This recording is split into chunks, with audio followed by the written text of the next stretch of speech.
Since meron naman tayong Robux, grow all natin sila at once. Pusuan mo na tong video at mag-follow. Heto na!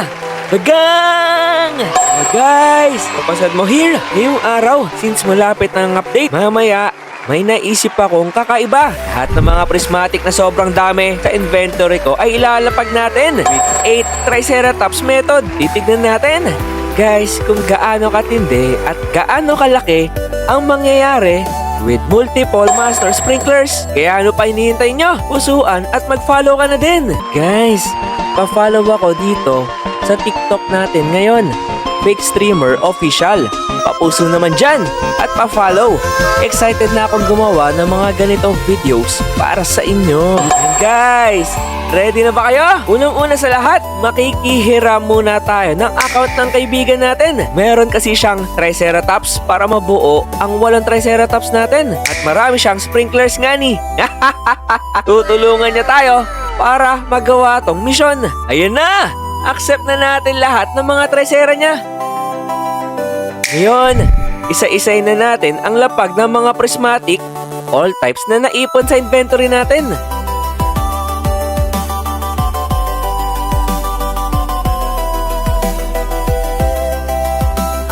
Ayan, feeling ko, nalagay na natin lahat nga ni.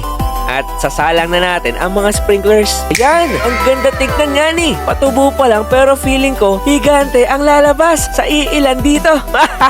5% pa lang tong beanstalk, pero ang laki ng bunga. Hala, pati itong bone blossom natin ay mukhang malaki din. Eto na ang mga Triceratops. Sugod! Bagang!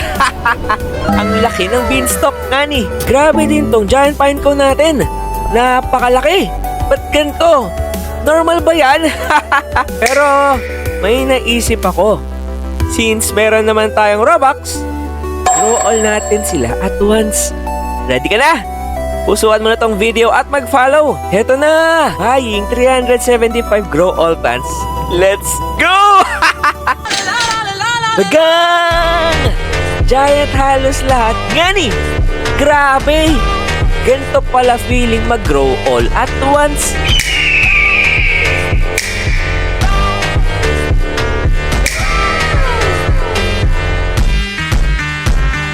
At ganito pag malinis at sama-sama ang bunga.